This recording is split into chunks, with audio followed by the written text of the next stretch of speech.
नमस्कार, मैं हूं आपके साथ आस्था कौशिक। सुप्रीम कोर्ट की संविधान पीठ ने फिलहाल अलीगढ़ मुस्लिम यूनिवर्सिटी के अल्पसंख्यक दर्जे को बरकरार रखा है। चीफ जस्टिस डीवाई चंद्रचूड़ की अध्यक्षता वाली 7 जजों की संविधान पीठ ने 4-3 के फैसले से एएमयू के माइनॉरिटी स्टेटस को बरकरार रखा है। हालांकि 7 जजों के फैसले पर 3 जजों की बेंच अब यह तय करेगी कि यूनिवर्सिटी को अल्पसंख्यक संस्था का दर्जा दिया जाए या नहीं। शीर्ष अदालत ने यह भी कहा कि एएमयू अल्पसंख्यक संस्थान का हकदार है। मुख्य न्यायाधीश ने कहा कि कोई भी धार्मिक समुदाय संस्थान की स्थापना कर सकता है, मगर धार्मिक समुदाय संस्था का प्रशासन नहीं देख सकता। संस्थान की स्थापना सरकारी नियमों के मुताबिक की जा सकती है। सुप्रीम कोर्ट ने अपने फैसले में कहा कि अलीगढ़ मुस्लिम विश्वविद्यालय यानी कि एएमयू संविधान के आर्टिकल 30 के तहत अल्पसंख्यक दर्जे का हकदार है।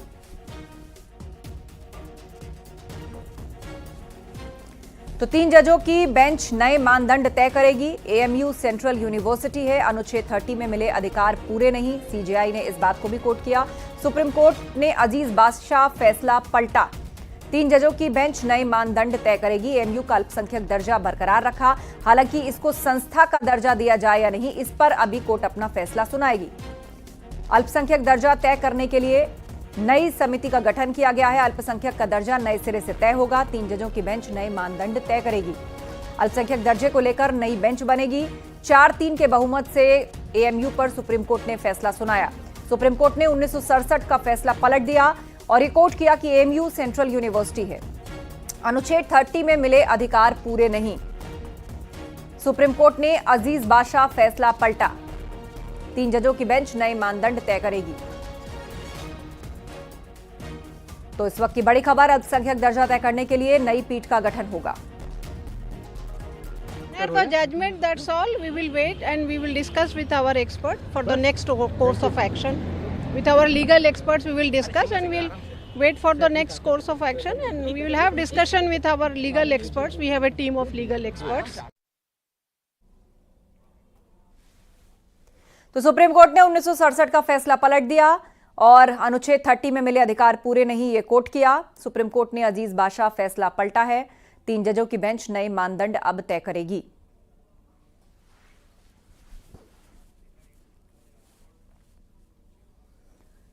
और सुप्रीम कोर्ट के फैसले के बाद एएमयू छात्रों और अधिकारियों में भी खुशी देखने को मिली है। छात्रों ने चीफ जस्टिस और उनके साथ शामिल अन्य जजों को इस ऐतिहासिक फैसले के लिए धन्यवाद कहा है।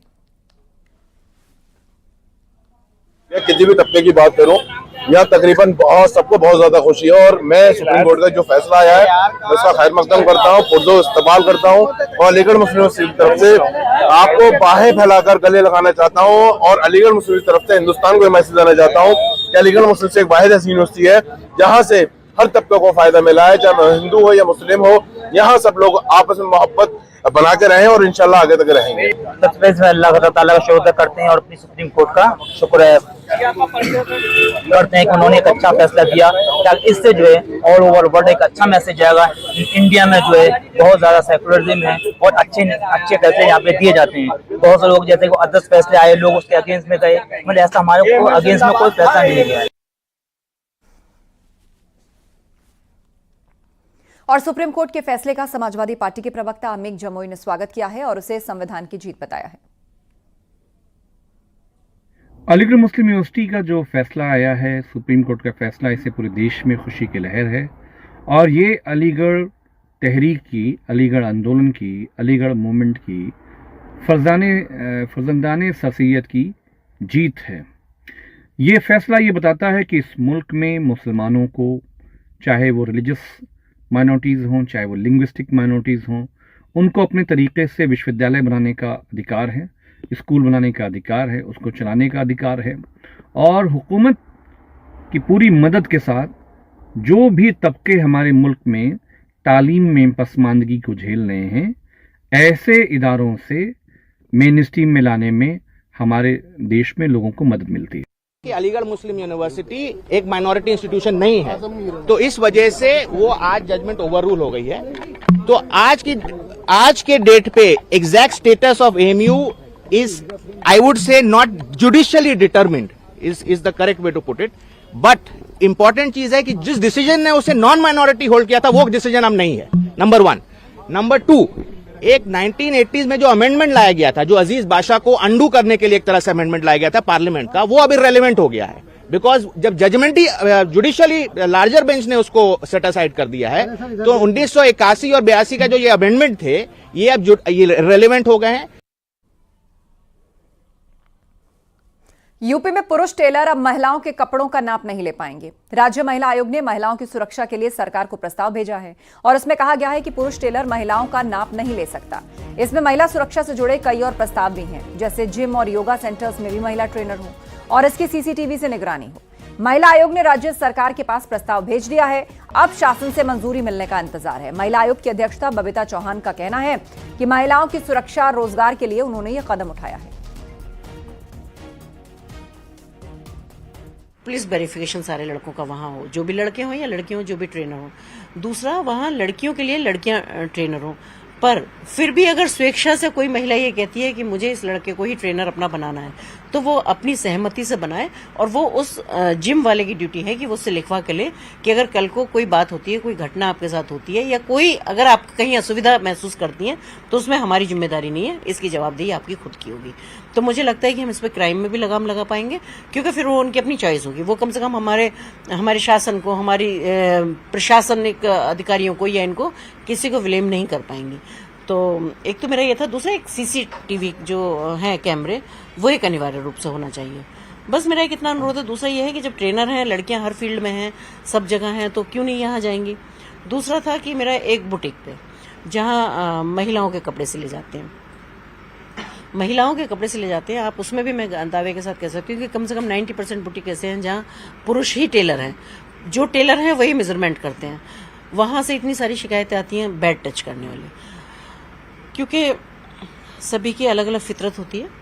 तो वो भी यही बात है कि बच्चियां हैं, घर में नहीं बताएंगी, महिलाएं घर में नहीं बताएंगी, क्योंकि उनके पास कोई और ऑप्शन है नहीं।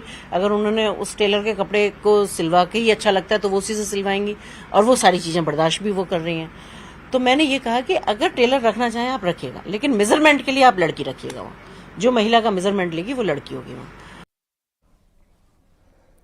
और खबर ग्रेटर नोएडा से है। शारदा यूनिवर्सिटी में नर्सिंग की छात्राएं आपस में भिड़ गईं और मारपीट का वीडियो भी सामने आया। पुलिस ने वायरल वीडियो का संज्ञान लिया। मामला नॉलेज पार्क थाना इलाके का है।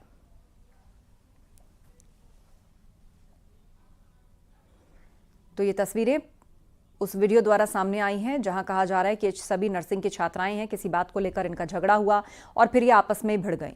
शारदा यूनिवर्सिटी किस तरह जंग का मैदान बनी।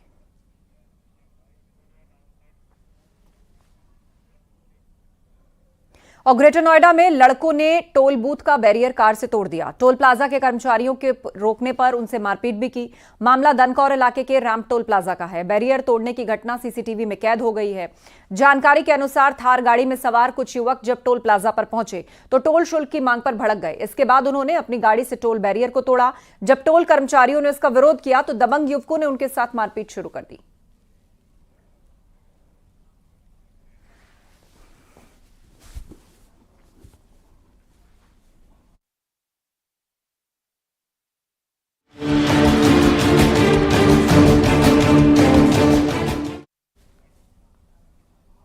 और खबर वाराणसी से है। उपचुनाव से पहले समाजवादी पार्टी समर्थक ने एक पोस्टर लगवाया है जिसमें अखिलेश यादव को भगवान श्री कृष्ण तो राहुल गांधी को अर्जुन की भूमिका में दिखाया और पोस्टर पर लिखा संकल्प 2024 लक्ष्य 2027। यह पोस्टर वरुणा पुल इलाके में लगाया गया है। यह पोस्टर महानगर प्रवक्ता समाजवादी छात्र सभा के नेता ने लगाया है। तो यह पोस्टर एक बार फिर से चर्चा में है। वाराणसी में लगा है जहां पर कुरुक्षेत्र मैदान की तरह रथ पर सवार अखिलेश यादव को कृष्ण बताया गया और पीछे बैठे अर्जुन को राहुल गांधी बताया गया। समाजवादी छात्र सभा के एक नेता ने यह पोस्टर लगवाया है। और जिस तरीके से अब चुनाव आने वाले हैं, 2027 का लक्ष्य है, उसे लेकर कुरुक्षेत्र और महाभारत के युद्ध का जिक्र किया है।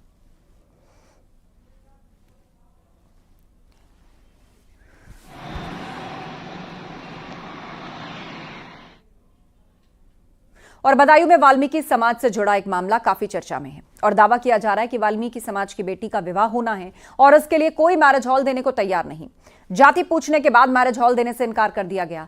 4 फरवरी को शादी होनी है। वाल्मीकि समाज के लोगों ने एसडीएम को शिकायत पत्र दिया है।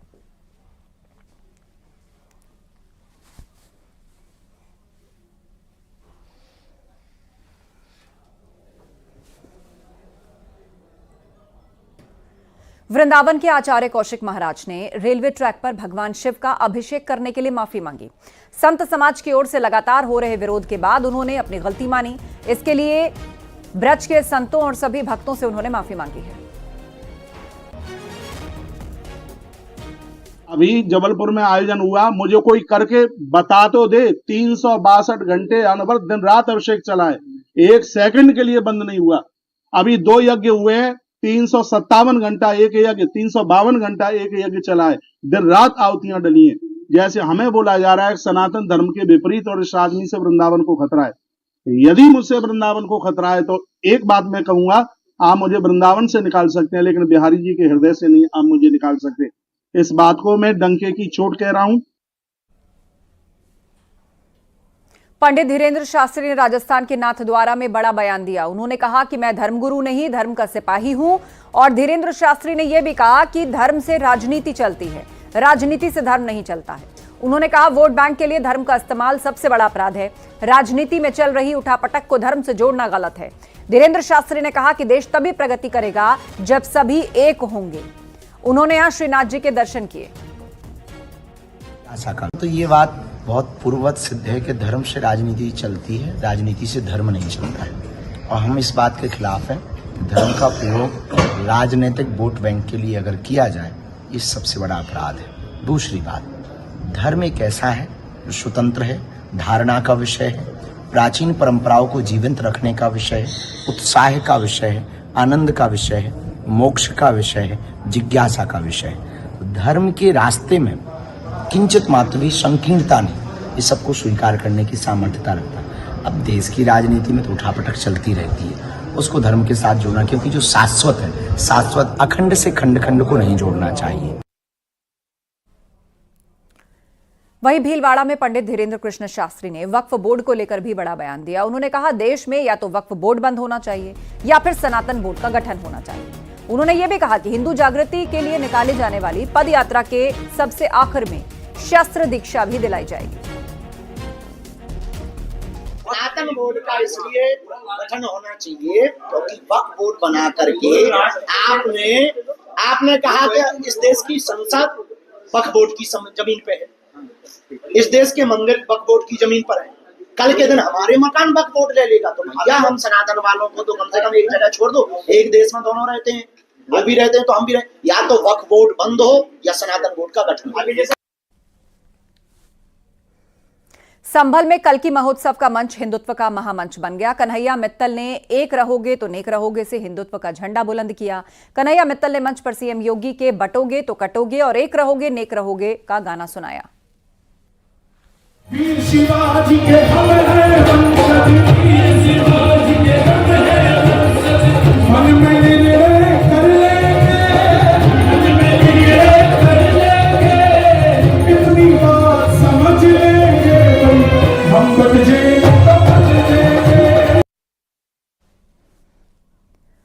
पीलीभीत में पीड़ित ने कोतवाली परिसर में फांसी लगाकर आत्महत्या की कोशिश की। मौके पर मौजूद लोगों ने उसे बचा लिया। मामला मधोटांडा थाना क्षेत्र का है। पीड़ित ने वकील के खिलाफ गाली गलौज, मारपीट की शिकायत की थी। पुलिस पर कार्रवाई न करने का आरोप है और इससे नाराज होकर पीड़ित ने फांसी लगाकर आत्महत्या की कोशिश की।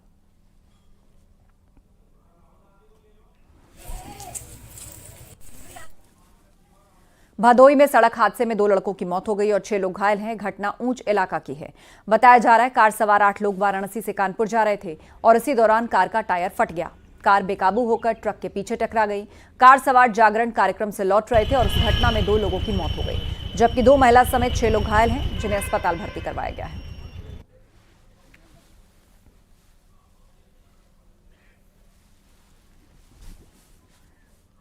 उन्नाव में गंगा रेलवे पुल के नीचे पत्थरों की बारिश हो गई, जिससे पुल के नीचे खड़ी गाड़ियों के शीशे टूट गए। दरअसल गंगा नदी के किनारे बने रेलवे पुल से एक मालगाड़ी गुजर रही थी। मालगाड़ी में पत्थर लदे थे। पुल से गुजरते वक्त मालगाड़ी में लदे पत्थर गिरे, जिससे पुल के नीचे खड़ी ये उसका बाजू का पूरा चला गया, पीछे वाला वो भी जा रहा है।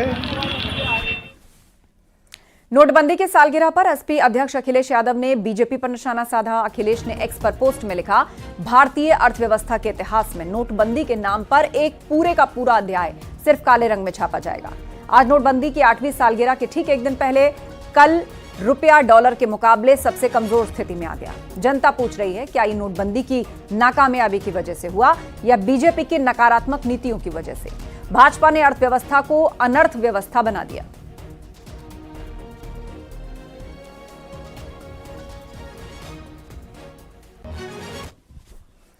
कानपुर में एसपी विधायक अमिताभ वाजपेयी थाने में धरने पर बैठ गए। जानकारी मिलते ही कार्यकर्ता भी मौके पर पहुंचे। मामला फजलगंज थाना क्षेत्र का है। दर्शनपुरवा के रहने वाले ओम प्रकाश गुप्ता सपा कार्यकर्ता हैं और उनका आरोप है कि पुलिस ने उनका 151 में चालान कर दिया और उसके बाद उन्होंने फोन करके पूरी जानकारी विधायक अमिताभ वाजपेयी को दी। अमिताभ वाजपेयी फजलगंज थाने पहुंचे, वो कार्यकर्ता के साथ धरने पर बैठ गए। अमिताभ वाजपेयी का कहना है कि जब तक चालान खत्म न किया जाए तब तक धरना खत्म नहीं होगा। जानकारी के बाद एसीपी नजीराबाद समेत भारी फोर्स मौके पर मौजूद है।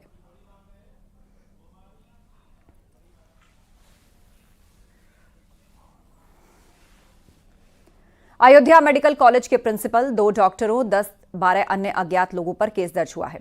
कंप्यूटर ऑपरेटर की मौत के मामले में मुकदमा दर्ज हुआ है। सीजेएम की अदालत ने यह आदेश जारी किया था।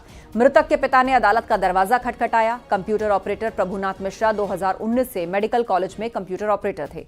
आरोप है कि छात्राओं ने 10 से 12 अन्य अज्ञात डॉक्टर्स के साथ मिलकर उनके साथ दुर्व्यवहार, मारपीट की। प्रभुनाथ ने इस घटना की शिकायत मेडिकल कॉलेज प्रशासन और प्रिंसिपल से की। आरोप है कि उल्टा प्रभुनाथ पर ही माफी का दबाव बनाया गया और ऐसा न करने पर छेड़खानी के झूठे आरोपों में फंसाने की धमकी दी। इसी तनाव और धमकियों से तंग आकर उसने जहर खाकर जान दे दी।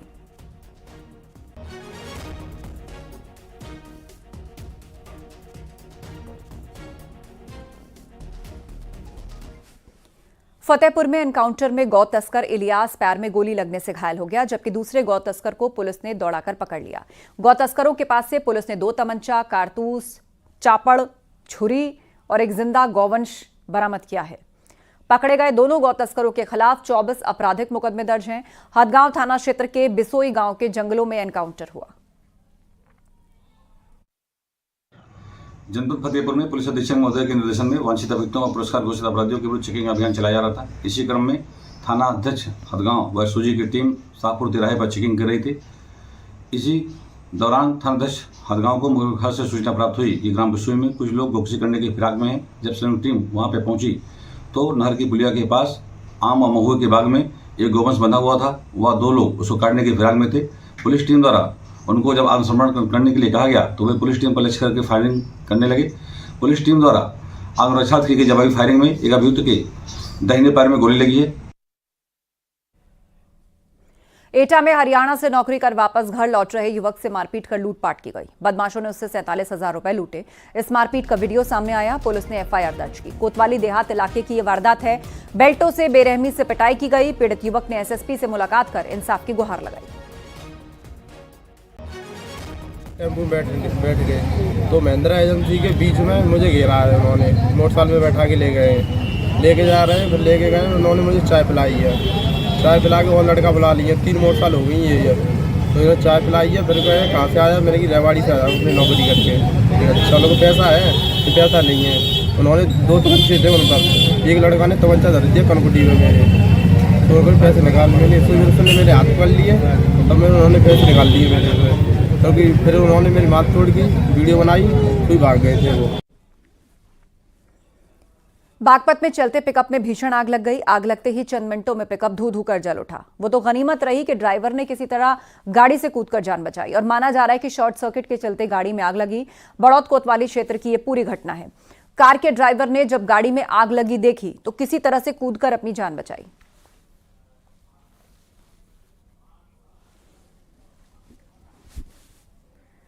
फिरोजाबाद में यात्रियों से भरी ट्रैवलर्स बस को कैंटर ने टक्कर मार दी। इस हादसे में एक यात्री की मौके पर मौत हो गई और 5 से ज्यादा यात्री घायल हुए। बताया जा रहा है कि ये लोग अयोध्या से दर्शन करने के बाद मथुरा वृंदावन दर्शन को जा रहे थे। मिनी बस में 17 श्रद्धालु सवार थे। सभी श्रद्धालु गुजरात और दादर नगर हवेली के बताए जा रहे हैं और घायलों को इलाज के लिए जिला संयुक्त चिकित्सालय में भर्ती करवाया गया। वहीं अन्य घायलों को सैफई पीजीआई एवं मेडिकल कॉलेज फिरोजाबाद भेजा गया है।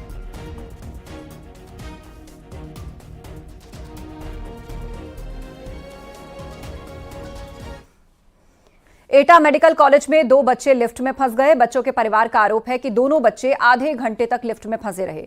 परिवार ने डीएम को फोन करके मदद मांगी, जिसके बाद डीएम ने मेडिकल प्राचार्य को सूचना दी और 10 मिनट के अंदर बच्चों का सकुशल रेस्क्यू कर लिया गया।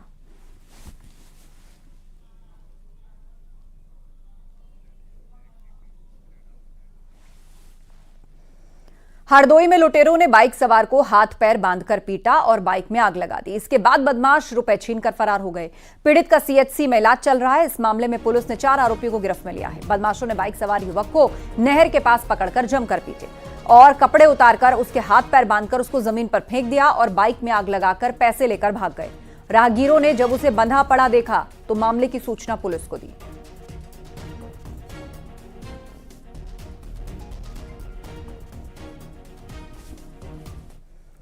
आगरा में बेटे ने अपनी पत्नी और बच्चों के साथ मिलकर मां को मौत के घाट उतार दिया। मामला ताजगंज थाना क्षेत्र के तुलसी नगर का है। गला दबाकर मां को मौत के घाट उतार दिया और बताया जा रहा है कि मां घर बेटे के नाम नहीं कर रही थी और इसीलिए उसने उनकी हत्या कर दी। पुलिस ने मामले में 5 लोगों के खिलाफ केस दर्ज किया। हत्या के बाद शव को कबाड़ रखने वाले कमरे के अंदर बोरे के नीचे दबा दिया था। जानकारी के मुताबिक बेटे सुभाष पर 2 लाख रुपए का कर्ज था और वो अपनी मां से घर अपने नाम लिखवाने की जिद कर रहा था, जबकि मां उसके नाम घर नहीं कर रही थी।